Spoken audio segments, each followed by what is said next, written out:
కూడా క్రియాశీలకంగా వ్యవహరించాడు. శిల్పారావి కూడా ఉన్నాడు హ్మ్. ఇందులో అనేది వినిపించడం కాదు, ఆయన కనిపించాడు కూడా. ఆయన తర్వాత విజువల్. కూడా అంటే ఇప్పుడు జగన్‌మోహన్ రెడ్డి గారు కానీ, లేకపోతే వైఎస్ఆర్‌సీపీ నుంచి కొంతమంది మంత్రులు కానీ, అల్లు అర్జున్ బయటికొచ్చాడు అనగానే వాళ్ళు కూడా ట్వీట్లు చేయడం కానీ, నిరంజన్ రెడ్డి గారు అరెస్ట్ అయిన క్షణమే జగన్మోహన్ రెడ్డి గారు ఖండించారు. హ్మ్. అవును. ఖండించారు అంటే ఒక స్టోరీ, ఒక ఇది బిల్డప్ ఏం చేస్తున్నారంటే, జగన్మోహన్ రెడ్డి గారు వెంటనే ఖండించటం. ఈ నేపథ్యంలో ఈయన వైఎస్ఆర్‌సీపీ అభ్యర్థికి ప్రచారం చేయటం. శిల్పారావి ఈ వ్యవహారంలో యాక్టివ్‌గా ఉండటం. అంటే ఇదంతా అదే ఎక్కువ ఇన్‌ఫ్లూయెన్స్ చేసిందంటారా? అల్లు అంటే, అర్జున్‌ని చిరంజీవి గారితో విభేదాలొచ్చేలాగా? అంటే చిరంజీవితో విభేదాలుంటే చిరంజీవి గారు సజెస్ట్ చేసాడు ఇలా అనే మాట కూడా దొర్లుతోంది కదా బయట. హ్మ్. అంటే చిరం ఇంకా అల్లుడు అని చెప్పి ఇంకా మనవాడు అని చిరంజీవి గారి స్వభావం అందరికీ తెలిసిందే. అంటే ఒకటి ఇక్కడ ఫ్యామిలీ పరమైనటువంటి ఇది కాదు. అతను ఇండస్ట్రీ తరఫున కేసులు చేస్తున్నాడు. హ్మ్. చేస్తున్నాడు కాబట్టి వాళ్ళు వెంటనే యాప్ చేసుకున్నారు. పైగా అతను ప్రొడ్యూసర్‌గా కూడా ఉన్నాడు. 'ఆచార్య' సినిమాకి నిర్మాతల్లో ఆయన కీలకమైన నిర్మాత. కాబట్టి అతన్ని ఇండస్ట్రీ మనిషిగా కూడా చూసి వీళ్ళు వెళ్ళుండొచ్చు కేసు. ఓకే. అంటే అతనికి అర్థమవుతుంది వెంటనే అని. ఆ యాంగిల్‌లో కూడా నిరంజన్ రెడ్డిని ఆశ్రయించి ఉండొచ్చు వీళ్ళు. అయితే జగన్మోహన్ రెడ్డికి, రేవంత్ రెడ్డికి మధ్య ఒక గొడవ ఉంది. హుహు. అంటే అక్కడ ఒక కోల్డ్ వార్ ఉంది. ఈయన ముఖ్యమంత్రి అయినప్పుడు హైదరాబాద్ వచ్చి కేసీఆర్‌ని పరామర్శించి ఎళ్ళాడు తప్ప ఆయన్ని పలకరించలేదు. ఓకే. రెండోది ఆయన కాంగ్రెస్ పార్టీ తరఫున మాట్లాడుతూ జగన్మోహన్ రెడ్డి తిరిగి కడపలో ఎంపీగా కంటెస్ట్ చేస్తాడని ఒక రూమర్ వచ్చింది ఆ టైంలో. జగన్మోహన్ రెడ్డి ఎంపీగా కంటెస్ట్ చేసి షర్మిలని నేను నిలబెట్టి డోర్ టు డోర్ క్యాంపెయిన్ చేసి గెలిపించుకుంటాను అని రేవంత్ రెడ్డి గారు అన్నాడు. సో, వాళ్ళిద్దరి మధ్య ఒక ఘర్షణ ఉంది. ఓకే. ఘర్షణ ఉండటం వలన ఈ యాంగిల్‌లో అంటే జగన్మోహన్ రెడ్డి వీళ్ళందరూ ఇతనితో ఉన్నారు అని, అందుకని జగన్మోహన్ రెడ్డి మీద ఉన్న కోపంతో అల్లు అర్జున్‌ని అరెస్ట్ చేయించాడు రేవంత్ రెడ్డి అనే అభిప్రాయం కూడా ఉంది ప్రపంచంలో. అయితే ఇంత కాంప్లికేటెడ్‌గా జరిగుంటుందని నేనైతే అనుకోవడం లేదు. ఇంత గందరగోళం, ఇంత ఇన్ని కుట్రలు మనసుల్లో పెట్టుకొని ఉన్నారా అనేది. హ్మ్. అయితే ఇతను వేదిక మీద పేరు ప్రస్తావించలేకపోవడం దగ్గర నుంచి రకరకాల గొడవలు లింక్ అయ్యి వినిపిస్తుంది. నడుస్తున్నాయి దీనిలో. అవును. అందుకని ఈయన ఇప్పుడు అందరినీ కలిసి అన్ అందరినీ మంచి చేసుకునేటువంటి ప్రయత్నంలో ఉన్నాడు అల్లు అర్జున్. అల్లు అర్జున్. అంటే కొంత హై హ్యాండెడ్‌నెస్ నడిచింది అనేది వాళ్ళు అంగీకరిస్తున్నారు. ఈ అంగీకరిస్తున్నటువంటి క్రమంలో భాగంగానే చిరంజీవి గారిని ఇంటికెళ్ళి కలిసాడాయన. అంటే చిరంజీవి గారు ఇతను అరెస్ట్ అయినప్పుడు ఇంటికొచ్చి ఇంట్లో ఉన్న వాళ్ళకి ధైర్యం చెప్పాడు తప్ప, అల్లు అర్జున్ రిలీజ్ అవ్వగానే ఆయన రాలేదు. కేవలం ఆయన సతీమణి మాత్రమే వచ్చారు. సురేఖ గారొచ్చి అల్లు అర్జున్‌కి ధైర్యం చెప్పి వెళ్ళిందావిడ. అంతవరకే. అక్కడ ఇంకెవరు కనబడలేదు. మెగా కాంపౌండ్ నుంచి ఎవరు కనబడలేదు. రామ్ చరణ్ అసలు టోటల్‌గా ఈ వ్యవహారంలో డిసపియర్. ఆయనెక్కడ కనబడలేదు. ఈయన చిరంజీవి గారి ఇంటికి వెళ్ళినప్పుడు కూడా అక్కడ రామ్ చరణ్ కనిపించలేదు. అయిపోయింది. ఆ తర్వాత నాగబాబు కనిపించలేదు అనుకున్నారు. ఈయనే నాగబాబు గారి ఇంటికెళ్ళాడు. నాగబాబు ఇంటికి వెళ్ళటం ద్వారా నేను ఎవరినైనా కలవాలనుకుంటున్నాను అనేది ఒక ఇండికేషన్ పంపించాడు అల్లు అర్జున్. ఓకే. ఈ ప్రాసెస్‌లోనే నెమ్మదిగా తను సీఎంని కూడా కలవచ్చు. హుహు. రేవంత్ రెడ్డి గారిని కూడా కలిసి రైట్.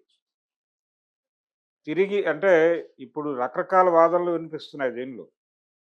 అదేంటంటే industry in total Revanth Reddy మీద కోపంగా ఉంది. అంటే నాగార్జున గారి అన్‌కన్వెన్షన్ మీద దాడి, దాంతో పాటు అల్లు అర్జున్ అరెస్టు. ఆయన ఢిల్లీలో ఒక ఛానెల్‌కి ఇచ్చిన ఇంటర్వ్యూలో ఇంటర్వ్యూ. వాళ్ళు డబ్బులు తీసుకొని వ్యాపారం చేసుకుంటున్నారు. వాళ్ళేమన్నా దేశ సేవ చేస్తున్నారా? లేకపోతే వాళ్ళేవైనా సరిహద్దుల్లో నుంచొని దేశాన్ని కాపాడే ప్రయత్నంలో ఉన్న సైనికులా? వీళ్ళకి రాయితీలు ఇవ్వటానికి అన్న టోన్‌లో మాట్లాడాడాయన. మాట్లాడి ఇన్ని చేస్తున్నా గాని ఇంకా చేయలేదంటారేమిటి?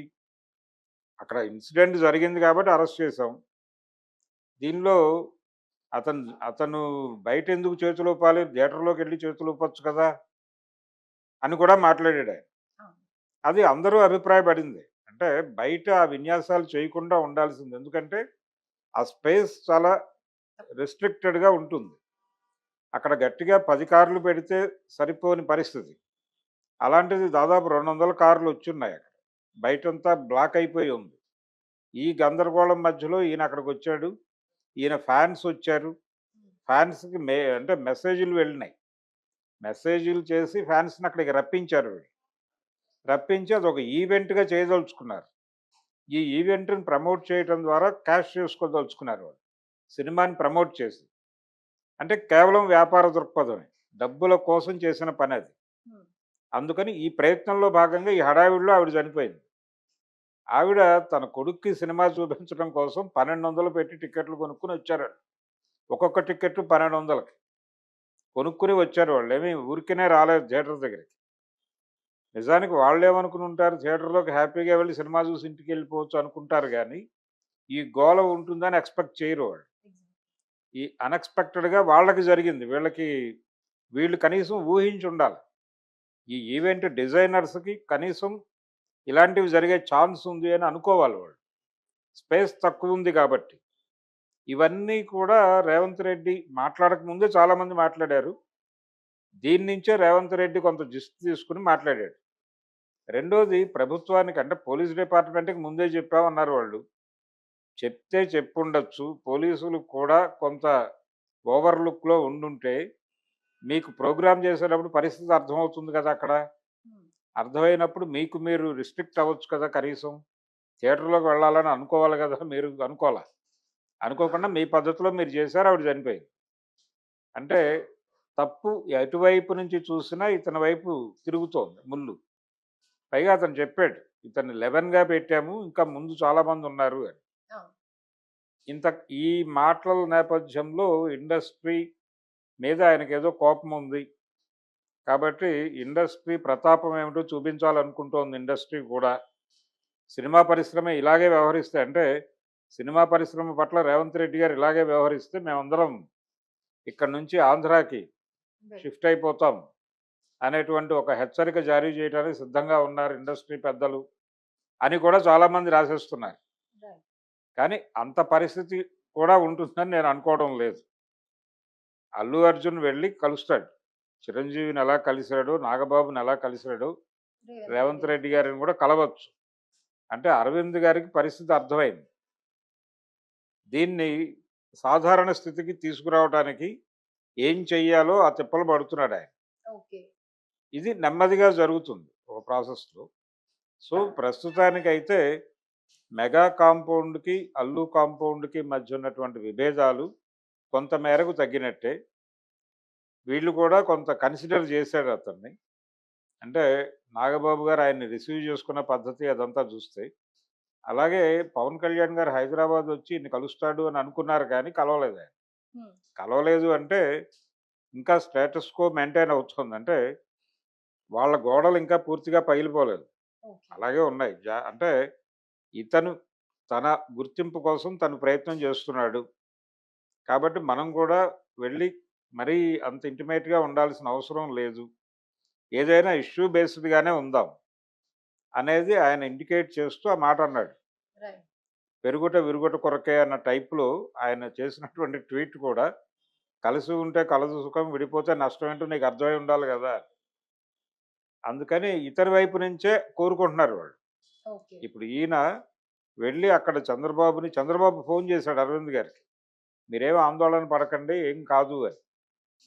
కాబట్టి చంద్రబాబుని కలవాల్సిన అవసరం ఉంది. అలాగే వెళ్ళినప్పుడు పవన్ కళ్యాణ్‌ని కూడా కలవాల్సిన అవసరం ఉంది.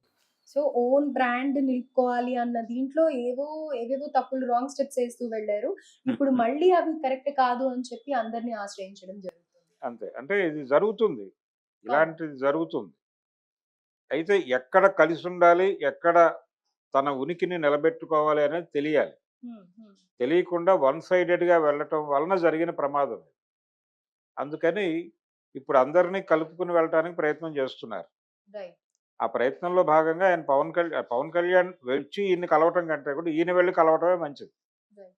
ఇప్పుడు ఇదంతా అయిపోయాక విజయవాడ వెళ్తాడాయన. హ్మ్. అమరావతి వెళ్ళి ఆయన చంద్రబాబుని అలాగే పవన్ కళ్యాణ్‌ని ఇద్దరిని కలిసే అవకాశాలున్నాయి. ఇప్పుడు ఎలాగో ఇమ్మీడియేట్ ప్రాజెక్ట్ లేదు గాబట్టి, ఈ వాతావరణాన్ని చల్లబరిచిన తర్వాత నెక్స్ట్ ప్రాజెక్ట్ మొదలవుతుందట. రైట్. మీరు చెప్పినట్టుగా అల్లు అరవింద్ ఇప్పుడు ఈ ప్లాన్ ఏసే బదులు అసలు సినిమాలో డైలాగ్స్ కానీ, లేకపోతే అర్జున్ మాట్లాడినప్పుడు కానీ సరిచేసుంటే ఇంతవరకు అయ్యేది కాదు. అసలు ఇలా స్పెక్యులేషన్స్ ఉన్నాయని ఎవరు మాట్లాడుకునేవాళ్ళు అంటే కూడా కాదు. సినిమాలో డైలాగులు కూడా ప్రీమియర్ షోస్‌లో వినిపించినాయి గానీ తర్వాత కట్ చేశారు. కొన్ని డైలాగులు ఇదంతా ఎవరో ఇన్‌ఫ్లూయెన్స్ చేశారని అనుకోవచ్చా వీళ్ళ ఫ్యామిలీ? లేదు. వాళ్ళే తమకంటూ ఒక ప్రత్యేక గుర్తింపు కావాలి అనుకున్నారు. అంటే ఒక రకంగా ఫాన్స్ సఫోకేట్ చేశారు. ఓకే. ఫాన్స్ అంటే తొలి దశలో ప్రతి ఈవెంట్‌లోనూ ఒక అంటే ఆ కాంపౌండ్ నుంచి వచ్చిన ప్రతి హీరో ప్రమోషనల్ యాక్టివిటీలోనూ వీళ్ళందరూ కనిపించేవాళ్ళు. హ్మ్. పవన్ కళ్యాణో, రామ్ చరణో లేకపోతే చిరంజీవో ఎవరో ఒకళ్ళైనా వేదిక మీద ఉండేవారు. వీళ్ళెవరూ వేదిక మీద లేకుండా జరుగుతున్నటువంటి ఒక ఫంక్షన్‌కి సంబంధించి పవన్ కళ్యాణ్ కావాలి, పవన్ కళ్యాణ్ ఎందుకు రావాలో చెప్పాలి అని చెప్పి ఒక డిమాండ్, ఒక స్లోగన్ బలంగా వినిపించింది. వినిపించిన సందర్భంగా నేను చెప్పను బ్రదర్ అన్నాడు. బ్రదర్ అని అన్నారు. అక్కడి నుంచి స్టార్ట్ ఆ అయింది. చెప్పను బ్రదర్ అనటం దగ్గర మొదలైంది. వీళ్ళు గనక ఆ ప్రెజర్ చేయకపోతే అతను ఆ మాట అనుండేవాడు కాదు. రైట్. కాబట్టి అభిమానుల ఘర్షణ, అభిమానులు మొత్తంగా తనని మెగా హీరోగా చూస్తున్నారు అనే పెయిన్ నుంచి ఆయన అభిమానుల గురించి ఎక్కువ స్ట్రెస్ ఇచ్చి మాట్లాడతాడు పవన్ కళ్యాణ్. పవన్ కళ్యాణ్ కాదు, అల్లు అల్లు అర్జున్. అర్జున్. నా ఆర్మీ అంటున్నాడు ఆయన. అవును. నా ఆర్మీ అంటున్నాడు. ఫాన్స్ కోసమే నేను సినిమాలు చేస్తున్నాను అంటున్నాడు. ఫాన్స్ కోసమే నేను సినిమాల్లోకొచ్చానని కూడా మాట్లాడాడు ఆయన. ఫ్యాన్స్ అంటే పిచ్చి అని కూడా పిచ్చి అని చెప్తున్నాడు. కాబట్టి ఈ మొత్తం వ్యవహారం ఆ చెప్పన బ్రదర్ దగ్గర మొదలైంది. రైట్. సో, ఫాన్స్ కారణం దీనికి. ఓకే. ఈ యుద్ధానికి. ఈ అభిమానుల్ని నిలబెట్టుకోవడం కోసం